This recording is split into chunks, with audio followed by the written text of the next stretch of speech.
जय हिंद दोस्तों, मेरा नाम है एसबी सिंह और मैं अपने YouTube चैनल फिनमैन इंडिया पे आपका स्वागत करता हूँ। आज मैं यहाँ बजट के ऊपर चर्चा करने के लिए आया हूँ। यदि आपको थोड़ा बहुत नॉलेज है पहले से तो यू कैन अंडरस्टैंड कि बजट में वैसा कुछ स्पेसिफिक था नहीं जिसको लेके मिडिल क्लास और लोअर मिडिल क्लास खुश हो जाए। लेकिन जो कुछ भी अनाउंसमेंट हुआ उसके बेसिस पे कुछ चीज़ें हैं जिसको क्लियर करना काफ़ी इम्पोर्टेंट लगा मुझे, और वो क्या है वो मैं बता रहा हूँ आपको। सबसे पहले गवर्नमेंट ऑफ इंडिया ने कंटेंट क्रिएटर्स के ऊपर खर्चा करने का सोचा है, क्योंकि उनको लगता है कि ये ऑरेंज इकोनॉमी को बूस्ट करेगी। अब ऑरेंज इकोनॉमी क्या होती है इसके ऊपर मैं स्पेसिफिक वीडियो में चर्चा करूंगा, अभी मैं बस बजट के ऊपर बात कर रहा हूँ। तो गवर्नमेंट ऑफ इंडिया ने क्या किया है कि 15,000 जो मिडिल स्कूल्स हैं और 500 जो कॉलेजेस हैं उनके अंदर कंटेंट क्रिएटर्स के लिए लैब बना रही है। अब उसमें विजुअल इफेक्ट्स और गेमिंग लैब्स होंगे।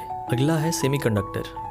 तो सेमीकंडक्टर के ऊपर काफ़ी टाइम से चर्चा चल रही थी, तो इसके ऊपर गवर्नमेंट ने स्पेसिफिकली 40,000 करोड़ का फंड जो है एलोकेट कर दिया है सेमीकंडक्टर के ऊपर। सेमीकंडक्टर मैन्युफैक्चरिंग इंडस्ट्री को इससे बूस्ट मिलेगा इंडिया में। अगला बात करते हैं कैंसर और हीमोफीलिया।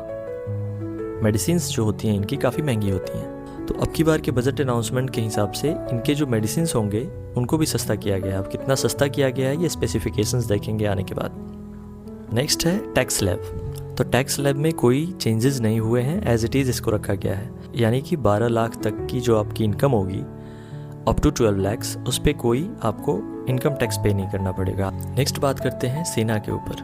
तो सेना के ऊपर बजट में इस बार 1 लाख करोड़ के समथिंग एक्स्ट्रा फंड एलोकेशन हुआ है। टोटल फंड एलोकेशन सेना के ऊपर अब की बार जो डिफेंस के ऊपर है वो 7.8 लाख करोड़ है। उस 7.8 लाख करोड़ में से उसका लगभग 68 to 70% जो पैसा है ना वो अभी सेना की सैलरी और उनके पेंशन के ऊपर जा रहा है।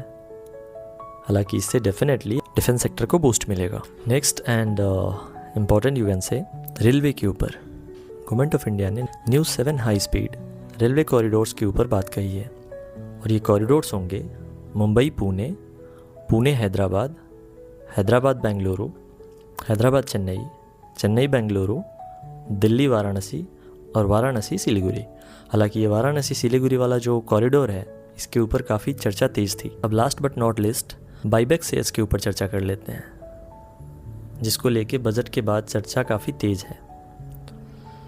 बाईबैक शेयर्स में पहले क्या होता था कि यदि मान लो कि आपने किसी XYZ कंपनी का शेयर होल्ड किया, मान लो कि इन्फोसिस का मैं एग्जांपल देता हूँ, क्योंकि अभी हाल ही में इन्फोसिस ने अपने शेयर्स बाईबैक किए थे।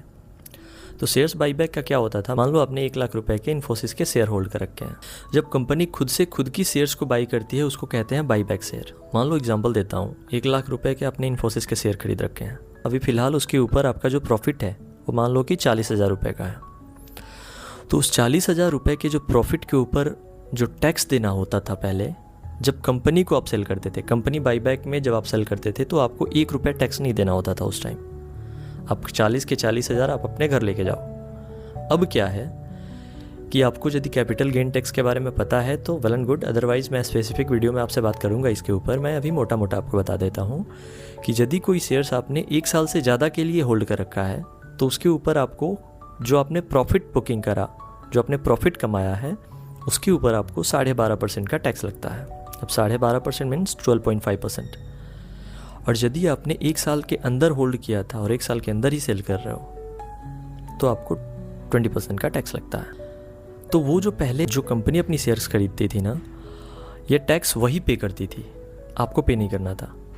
अब क्या होगा कि मान लो आपने 40,000 रुपये प्रॉफिट कमाए और यदि आपने 1 साल के बाद सेल करा है तो आप उस 40,000 का 12.5% होगा 5,000, यानी कि उस 40,000 में से 5,000 आप गवर्नमेंट को टैक्स दोगे।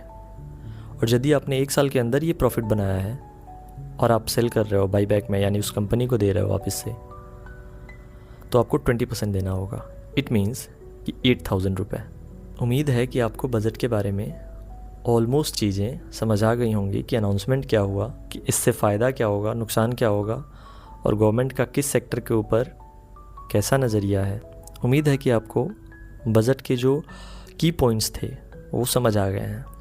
अगर वीडियो पसंद आती है तो चैनल को सब्सक्राइब और वीडियो को लाइक करें, और कमेंट सेक्शन में ज़रूर बताएं किस कंपनी का शेयर उस कंपनी को सेल किया बाईबैक ऑफर में। धन्यवाद।